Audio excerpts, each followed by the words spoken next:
یہاں تک کہ بوڑھے ہو گئے اور بینائی بھی کمزور ہو گئی، لیکن مدینے کی گلیوں میں عصا لیے یا باکرو کی آوازیں بلند کرتے ہیں۔ خود انصار میں سے بعض افراد طعنہ زنی کرتے کہ آپ کو کیا ہو گیا، کیا بات کرتے ہیں، لیکن وہ جواب دیتے کہ سچے نبی نے مجھے یہ نوید دے رکھی ہے کہ میں ان کے فرزند محمد باقر کی زیارت کا شرف حاصل کر کے دنیا سے جاؤں گا۔ یہاں تک کہ ایک دن جب مسجد نبوی میں داخل ہوئے اور امام علی زین العابدین کے ہمراہ ایک چند برس کا بچہ، 2-3 سال کا بچہ دیکھا، تو ایک مرتبہ دیکھتے ہی اب امام علی زین العابدین کی طرف دیکھنے کے بجائے برابر اس بچے کی طرف دیکھے جا رہے ہیں، بغور دیکھے جا رہے ہیں۔ پھر کہتے ہیں ذرا مجھے چل کے دکھائیے، اور اگر آپ کی زحمت نہ ہو تو اپنی سمت بدل کے دکھائیے۔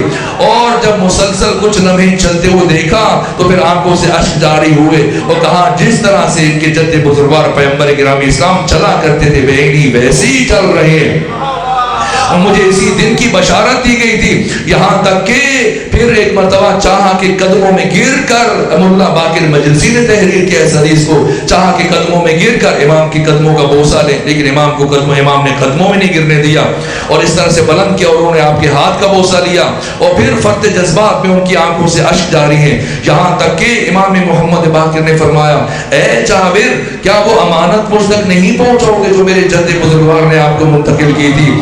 کہ کیسی امانت؟ کا جو سلام میرے لیے کہا تھا۔ ایک مرتبہ اٹھے اور سلام پہنچایا، اور امام محمد باقر نے سلام کا جواب دیا کہ میرے جد بزرگوار پیغمبر گرامی اسلام پر بھی میرا سلام ہو، اور اس امانت کا جو حامل ہے جس نے مجھ تک یہ سلام پہنچایا آپ تک بھی میرا سلام ہو۔ اور پھر گفتگو شروع ہوئی، اور اثناء گفتگو میں امام محمد باقر نے استفسار کیا جابر آپ کتنے خوش نصیب ہو، آپ کو اتنے ائمہ اتنے معصومین کے ساتھ رہنے کا شرف حاصل ہوا، بتائیں ایمان کی کس منزل پر ہیں اور کیا سیکھا اتنے معصومین سے؟ کہ فرزند رسول کیا پوچھتے ہیں؟ میں زندگی کی اس مرحلے میں ہوں کہ میں موت کو زندگی پر، بیماری کو صحت پر، فقر کو دولت پر ترجیح دیتا ہوں۔ تو جب امام نے سنا تو کہا تعجب ہے، میں آپ سے زیادہ کی توقع کر رہا تھا، اتنے معصومین کے ہمراہ رہنے کے باوجود آپ کا منزل ایمان اسی سطح پر ہے۔ کہ فرزند رسول میری منزل یہیں پر ہے، آپ فرما دیجئے آپ کیا کہنا چاہتے ہیں اور آپ کے نزدیک ایمان کی حقیقت کیا ہے؟ فرمایا اور میں نے جو بیان کیا اس میں خرابی کیا ہے؟ امام نے فرمایا کہ جو آپ کہتے ہیں کہ میں ترجیح دیتا ہوں بیماری کو صحت پر، موت کو زندگی پر، اور فقر و تنگدستی کو دولت پر، یہ میں کون ہے؟ ہم آل محمد کا عقیدہ یہ ہے کہ اگر خدا ہمیں بیماری میں خوش رکھے ہم بیماری میں خوش ہیں، اگر صحت میں خوش رکھے صحت میں خوش ہیں، اگر وہ چاہتے ہیں ہم فقر مریں تو ہمیں فقر قبول ہے، اگر وہ چاہتے ہیں کہ ہم امارت مریں ہمیں امارت قبول ہے۔ یہ یہاں تک کہ یہ امام محمد باقر علیہ آلہ و تیت و ثنا کا بچپنا ہو، پھر زندگی کے مراحل اور نائب امام کی حیثیت سے جو گزارا وقت آپ نے، اس کے بھی بہت زیادہ واقعات ہیں کہ وقت ختم ہو رہا ہے، ورنہ میں کچھ کی طرف اشارہ کرتا، یہاں تک کہ آپ کی جو تیر اندازی ہے کہ 10 سے 12 تیر چلائے، اور اس طرح سے کہ ایک کے اندر دوسرا تیر پیوست ہو رہا ہے، دوسرے کے اندر تیسرا تیر پیوست ہو رہا ہے۔ وہی علی کی شجاعت کا نام، قوت قلب کے اظہار کا نام شجاعت ہے، لیکن موقع نہیں کہ آپ تلوار چلائیں۔ یہاں تک کہ باقی جو آپ کی مناظرات ہیں راہب کے ساتھ، یہاں تک کہ گلی سے گزر رہے تھے اور مدینے میں ایک عیسائی راہب جو سال میں ایک مرتبہ اپنے اس کلیسا سے، اپنے دیر سے باہر آتا تھا، تو جیسی وہ باہر آیا یہ بڑا اجتماع دور و نزدیک سے بہت سارے عیسائی اکٹھے ہوئے اس کو دیکھنے کے لیے، اس کی ہدایات سننے کے لیے۔ ایسے میں امام محمد باقر علیہ السلام بھی رک گئے، یہاں تک کہ جب امام رکے اور جیسے وہ سب کے سامنے آیا اور سب کو دیکھا تو پھر امام کی طرف متوجہ ہوا، کہنے لگا کہ میں نے آپ کو آج سے پہلے کبھی نہیں دیکھا ہے، باقی سارے لوگوں کو دیکھتا رہتا ہوں، ہر سال ان سے ملتا ہوں، انہیں دیکھتا ہوں، آج سے پہلے آپ کو کبھی نہیں دیکھا، آپ کو پہلی مرتبہ دیکھ رہا ہوں، کیا آپ کا تعلق امت مرحومہ سے ہے؟ امام نے فرمایا ہاں میرا تعلق امت مرحومہ سے ہے۔ مرحومہ کا لفظ سن کے پریشان نہ ہو جائیے، مرحوم یعنی جس پر رحمت کی جائے، امت مرحومہ وہ امت جس پر خدا کی رحمت نازل ہو۔ تو کہا ہاں میرا تعلق امت مرحومہ سے ہے۔ کہنے لگا آپ ایک صلوات بھیجیے خاندان فاطمہ میں۔ کہنے لگا آپ کا تعلق علماء سے ہے، علماء میں سے ہے یا جہلاء میں سے ہے؟ امام نے فرمایا میں جہلاء میں سے نہیں ہوں۔ کہا آپ مجھ سے سوال کریں گے یا میں آپ سے سوال کروں؟ امام نے فرمایا تم پوچھو جو بھی پوچھنا چاہتے ہو۔ کہنے لگا بتائیے وہ کون سا وقت ہے جو نہ دن میں ہے نہ رات میں؟ امام نے فرمایا وہ وقت جو وقت فجر سے طلوع آفتاب کا وقت جو نہ دن میں شمار ہوتا ہے نہ رات میں شمار ہوتا ہے، یہ جنت کی ساعتوں میں سے ایک ساعت ہے کہ جس وقت میں ایک بیمار کو قرار آ جاتا ہے، جو ساری رات کا جاگا ہوتا ہے اسے بھی نیند آ جاتی ہے، اور یہ وقت جس میں بے چین کو چین آ جاتا ہے، اور اگر کوئی پریشانی میں ہو، مشکل میں ہو، تو یہ وقت اس کی آسودگی کا سبب بن جاتا ہے۔ کہا کہ اچھا دوسرا سوال یہ ہے کہ جب انسان کھاتا ہے، آپ کے جد محمد مصطفیٰ نے یہ کہا تھا کہ جنت میں انسان اگر کھانا کھائے گا، کچھ بھی نعمتیں کھائے گا، اس کو رفع حاجت کا یہ مرحلہ نہیں طے کرنا پڑے گا، تو یہ کیسے ممکن ہے؟ مجھے دنیا میں اس کی کوئی مثال دے دیجئے۔ امام نے فرمایا جس طرح سے ایک بچہ اپنی ماں کے شکم میں کئی مہینے تک رہتا ہے، خوراک بھی استعمال کرتا ہے، اس کے باوجود اس کو اس طرح کی کوئی حاجت پیش نہیں آتی ہے۔ کہا کہ آپ کے جد محمد مصطفیٰ سے مجھ تک یہ بات پہنچی ہے کہ وہ یہ کہتے ہیں کہ جنت کی نعمتوں میں کچھ کمی نہیں آئے گی، اور پھلوں کو جتنا بھی کھایا جاتا رہے ان میں کچھ کمی نہیں آئے گی، یہ کیسے ممکن ہے؟ مجھے اس کی بھی کوئی مثال دے دیجئے۔ امام نے فرمایا جس طرح سے ایک چراغ سے 1000 چراغ روشن کر دیے جائیں تب بھی پہلے چراغ کی روشنی میں کچھ کمی نہیں آئے گی۔ اس طرح سے وہ سوال کرتا رہا، سوال پوچھتا رہا، یہاں تک کہ اس نے باقی سوال پوچھے اور کہنے لگا کیا آپ نبی ہیں؟ آپ فرمایا نہیں میں نبی نہیں ہوں۔ کہا کیا آپ ایلیا ہیں؟ کہا میں ایلیا بھی نہیں ہوں۔ کہا کیا آپ شبر ہیں؟ کہا میں شبر بھی نہیں ہوں۔ کہا آپ شبیر ہیں؟ کہا میں شبیر نہیں ہوں۔ کہا پھر آپ کون ہیں؟ کہا میں شبیر کا پوتا ہوں، محمد باقر ہوں۔ کہنے لگا ہاتھ بڑھائیے، میں آپ کے ہاتھ پر بیعت کرنا چاہتا ہوں، کلمہ پڑھنا چاہتا ہوں، مسلمان ہونا چاہتا ہوں۔ کہ کس وجہ سے مسلمان ہونا چاہتے ہو؟ کہ میرے پاس جو میرے دیر میں انجیل کا نسخہ پڑا ہوا ہے اس میں یہ سارے نام درج ہیں، انہی میں آپ کا نام بھی موجود ہے۔ صلوات بھیجیے محمد و آل محمد۔ امام کی شخصیت کے دیگر ابعاد، دیگر پہلو، دیگر جہتیں وقت نہیں کہ میں مزید عرض کر سکوں، یہاں تک کہ جیسے میں نے عرض کیا کربلا میں آپ کا سن مبارک 3 سال 6 مہینے 10 دن، اور جو مصائب کے پہاڑ امام محمد باقر علیہ آلہ و تحیت وسلام نے گزارے، جس رسی میں جناب سکینہ کو باندھا گیا تھا، میں نے پڑھا اسی رسی میں حضرت امام محمد باقر کو بھی باندھا گیا تھا، اور باقی خواتین بھی اسی رسی میں باندھی گئی تھی، اور یہ خواتین مجبور ہو کر ان بچوں کی وجہ سے انہیں اپنی گردن خم کر کے رکھنا پڑتی تھی، جھک کے رہنا پڑتا تھا، اور آپ جانتے کہ جھک کر کتنی دیر تک انسان رک سکتا ہے، اور کبھی اپنی کمر کو سیدھا کرنے کے لیے جب یہ بیویاں کھڑی ہوتی تھی، سیدھے کھڑی ہوتی تھی، جہاں جناب سکینہ کے قدم زمین سے اٹھ جاتے تھے وہاں امام محمد باقر کے قدم بھی اٹھ جاتے تھے۔ آپ کو اتنا شدید زہر دیا ہشام بن عبد الملک نے، کیسا زمانہ گزارا، وقت نہیں کہ میں آپ کے زمانوں کے حکمرانوں کا کچھ تعارف کرواتا۔ 5 حکمران آپ کے عہد امامت میں گزرے ہیں۔ سب سے پہلے ولید بن عبد الملک ہے، اس نے 10 سال حکومت کی ہے، 86 سے لے کر 96 ہجری تک۔ اس کے بعد پھر سلیمان بن عبد الملک ہے، اس نے 96 سے 99 ہجری تک، پھر 99 سے لے کر 101 ہجری تک عمر ابن عبد العزیز ہے۔ اس کے بعد پھر یزید بن عبد الملک بن مروان، اس نے 4 سال حکومت کی ہے، 101 سے لے کر 105 ہجری تک۔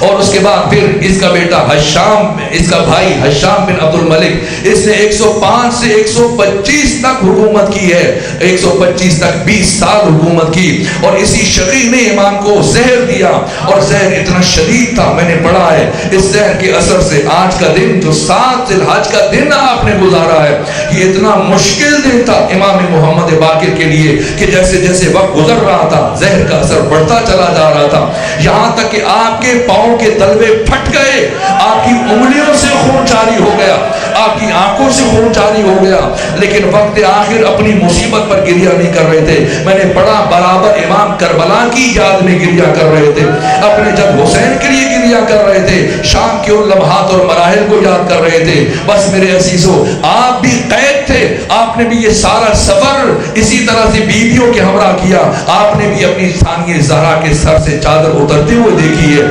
آپ نے بھی امام حسین کی گردن پر خنجر چلتے ہوئے دیکھا ہے، امام محمد باقر دیکھ رہے تھے جب خیموں کو آگ لگ رہی تھی، سارے مراحل، یعنی لیکن سب میں سے مشکل ترین مرحلہ وہ بیوی ہیں جناب سکینہ سلام اللہ علیہا، جہاں پر ایک ایک مرحلے تک جس طرح سے ثانیہ زہرا زینب بنت علی یہ پھوپھی ہیں امام علی زین العابدین کی، اسی طرح سے جناب سکینہ پھوپھی ہیں جناب حضرت امام محمد باقر کی۔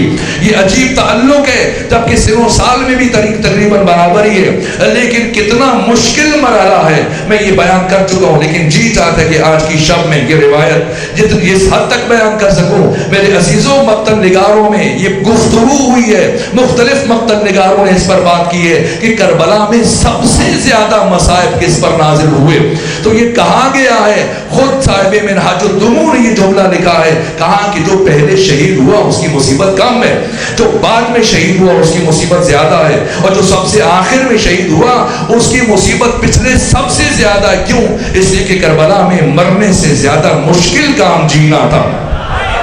جو جتنی دیر زندہ رہا اس نے اتنے زیادہ مصائب برداشت کیے۔ اور پھر یہ جملہ صاحب منہاج الدموع نے لکھا، کہا سارے شہیدوں کے مصائب ایک طرف اور ایک ایک قیدی کے مصائب ایک طرف، اور سارے قیدیوں کے مصائب ایک طرف۔ ان قیدیوں میں امام محمد باقر بھی ہیں، لیکن ایک وہ قیدی ہیں جن کی تکلیف کا کوئی اندازہ نہیں کر سکتا۔ صاحب منہاج الدموع نے لکھا، سارے قیدی ایک طرف، ان کے مصائب ایک طرف، اور حسین کی چھوٹی بیٹی سکینہ ایک طرف۔ کتنا مشکل ہے، تاریخ انسانی کا مشکل ترین سفر طے کیا حسین کی 4 سالہ بیٹی سکینہ سلام اللہ علیہا نے۔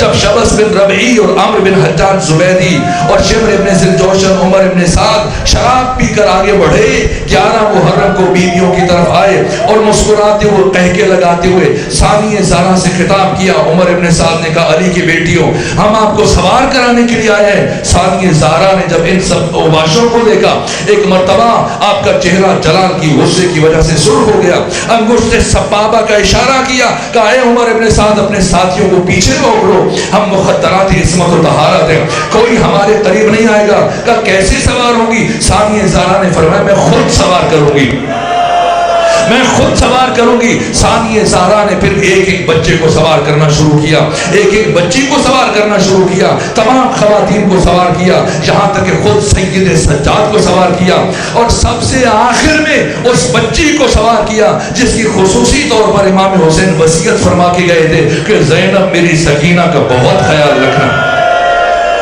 جناب سکینہ کو سوار کیا اور پھر ارادہ کیا کہ آگے بڑھ کر خود جناب سکینہ کے ساتھ سوار ہو جائیں، لیکن صاحب ریاض القدس نے لکھا ہے جیسے ہی ثانیہ زہرا سوار ہونے لگی، شمر ابن ذوالجوشن غصے سے کھولتا ہوا آگے بڑھا، علی کی بیٹی میں اس بچی کے ساتھ کسی اور کو ہرگز سوار نہیں ہونے دوں گا۔ ثانیہ زہرا نے فرمایا، ارے شمر یہ بچی کبھی محمل پر اکیلے نہیں بیٹھی ہے، کیسے ممکن ہے کہ بغیر محمل کے بے پالان ستر کی پشت پر یہ بچی تنہا سفر طے کر سکے؟ یہ بچی گر جائے گی۔ لیکن اس شکی نے کہا، نہ علی کی بیٹی، میں کچھ ایسا انتظام کر دیتا ہوں، آپ کی بچی نہیں گرے گی، مجھے معاف کیجیے گا۔ یہ سخت مراحل ہیں اور سخت جملے ہیں، لیکن روایت کے الفاظ ہیں۔ صاحب ریاض القدس نے لکھا، اس شکی نے زمین سے ایک رسی اٹھائی اور اس کا ایک سرا جناب سکینہ کے ایک پاؤں کے ساتھ باندھا اور دوسرا سرا نیچے سے گزار کر دوسرے پاؤں کے ساتھ باندھ دیا اور کہا کہ اب کاروان کو چلا دیا جائے۔ کاروان چل پڑا، منزلیں طے ہونے لگی، صحرا گزر رہے ہیں، جہاں تک کہ آبادیاں گزر رہی ہیں، شہر اور دیہات گزر رہے ہیں، اور جیسے جیسے سفر طے ہو رہا ہے یہ رسی مسلسل اونٹ کے جسم کے ساتھ رگڑ کھانے کی وجہ سے کمزور پڑ رہی ہے اور یہ ہلکی ہو رہی ہے، یہاں تک کہ رات کے پچھلے پہر جب یہ کاروان ایک جنگل سے گزر رہا تھا یہ رسی کھل گئی، اور جب رسی کھلی حسین کی بیٹی اونٹ کی بلندی سے زمین پر آئی۔ جیسی جناب سکینہ زمین پر گری، کسی کو خبر نہ ہوئی، سناٹا تھا، تاریکی تھی، رات کا وقت تھا، کسی کو پتہ نہ چلا کہ حسین کی بچی گر چکی ہے۔ اس کے باوجود صاحب ریاض القدس لکھتے ہیں کہ قافلہ رکا، اور جب قافلہ رکا تو ایک مرتبہ شمر ابن ذوالجوشن سپاہیوں کے پاس پہنچا، کہنے لگا میں نے تمہیں منع کیا تھا میری اجازت کے بغیر نہ رکنا، کیوں رکے ہو؟ وہ کہنے لگا، باقی سپاہی کہنے لگے کیا کر رہے ہیں شمر؟ وہ نیزہ جس پر سر حسین ابن علی سوار ہے یہ نیزہ زمین میں گڑ گیا ہے اور اٹھانے کے باوجود نہیں اٹھ رہا۔ تو شمر ہے، قاتل حسین ہے، لیکن جانتا ہے کہ سر حسین کیسے آگے بڑھے گا۔ نہیں کہا کہ ایک سے نہیں اٹھ رہا، 2 اٹھاؤ 3 اٹھاؤ۔ اس شقی نے ہاتھ میں تازیانہ لیا اور چلتے ہوئے امام سجاد کے پاس آیا۔ امام محمد باقر یہ منظر دیکھ رہے تھے. کیا کیا شقی نے؟ امام سجاد کی پشت پر تازیانوں سے بارش کر دی. اتنے تازیانے مارے کہ امام سجاد کا خون زمین پر بہنے لگا. اور کہتا ہے سید سجاد اپنے بابا سے کہیں یہاں سے آگے بڑھے ورنہ تب تک میں آپ کو مارتا رہوں گا. جیسے اس نے جملے کہے امام سجاد نے اپنے بابا کے کٹے ہوئے سر کی طرف رخ کیا اور یہ کہا بابا یہاں رکنے کا سبب بتا دیجئے, اپنے بیٹے سجاد کو یہاں ٹھہرنے کی وجہ بتا دیجئے. لبھائے حسینی میں جنبش پیدا ہوئی. فرمایا ارے سجاد میری سکینہ پیچھے جنگل میں گر گئی, میری سکینہ پیچھے جنگل میں گر گئی ہے, اور سجاد جب تک میری سکینہ نہیں آئے گی میں یہاں سے آگے نہیں بڑھوں گا. بس جیسے ہی یہ آواز ثانیہ زہرا کے کانوں سے ٹکرائی, ایک مرتبہ ثانیہ زہرا نے زینب بنت علی نے خود کو اونٹ کی بلندی سے زمین پر گرایا, آواز بلند کی اینا بنتی السکینہ, اینا بنتی السکینہ, ارے میری بیٹی سکینہ کہاں ہے, ارے میری بیٹی سکینہ کہاں ہے. مسلسل ڈھونڈنے کے باوجود جب سکینہ نظر نہ آئی مسلسل تلاش کرنا شروع کیا, یہاں تک کہ ثانیہ زہرا پہنچی ایک جھاڑی کے عقب میں جہاں ایک معظمہ بیٹھی ہے, ایک بی بی ہے, اور ان کی گود میں جناب سکینہ سر رکھ کر سو رہی ہے. ثانیہ زہرا آگے بڑھی اور حیرت سے سوال کیا ارے خاتون جب ساری دنیا ہماری دشمن بن چکی ہے آپ اس بچی سے اتنی محبت کیوں کر رہی ہیں, اور یہ بچی تو کربلا سے لے کے اب تک سارے سفر میں جاگ رہی ہے, آپ کی گود میں کیسے سو گئی؟ ایک مرتبہ اس بی بی نے اپنے چہرے سے نقاب ہٹایا, اپنے چہرے سے نقاب ہٹایا, فرمایا ارے زینب پہچانو اگر میں محبت نہیں کروں گی اور کون کرے گا؟ اگر میری گود میں نہیں سوئے گی اور کس کی گود میں سوئے گی؟ یہ وہی گود ہے جہاں اس بچی کا بابا حسین سویا کرتا تھا. بس میرے عزیزوں ثانیہ زہرا نے جناب سکینہ کو اٹھایا, واپس موڑی اور شمر سے کہا ہے شمر میں نے تجھ سے کہا تھا ہماری بچی گر جائے گی, تو نے میری بات کو اہمیت نہیں دی, اب میں اس بچی کو اکیلے سوار نہیں ہونے دوں گی. لیکن شمر نے کہا نہ علی کی بیٹی یہ بچی کسی اور کے ساتھ سوار نہیں ہو سکتی. بی بی نے فرمایا اے شمر یہ بچی دوبارہ گر جائے گی. کہنے لگا نہ علی کی بیٹی اب کی دفعہ میں ایسا انتظام کروں گا کہ شام پہنچنے سے پہلے آپ کی بچی نہیں گرے گی. میں سخت مصائب نہیں پڑھتا لیکن میرے عزیزوں میں چاہتا ہوں یہ حقائق منتقل ہو جائیں کہ اہل بیت نے کن مشکلوں سے دین خدا کو ہم تک پہنچایا. کیا ہوا؟ ایک مرتبہ ثانیہ زہرا نے پوچھا شمر کیا کرو گے؟ سنیں گے اس شقی نے کیا کیا ہے. ایک مرتبہ یہ روایت ہے ایک شخصیت ہے جن کا تعلق دمشق سے, ابراہیم دمشقی, جناب عاملی نے ان کا اپنی کتاب میں ذکر کیا, ان کے متعلق تفصیلی گفتگو کی ہے. یہ جناب ابراہیم دمشقی جن کا تعلق شام سے تھا تو ان کی بیٹیاں تھیں, 2-3 بیٹیاں. ایک بیٹی نے خواب میں دیکھا کہ شام میں بارشیں ہو رہی ہیں اور جناب سکینہ آ کر خواب میں کہتی ہیں کہ بارشوں کی وجہ سے میری قبر میں پانی جا رہا ہے, اپنے بابا سے کہے میری قبر کی مرمت کرے.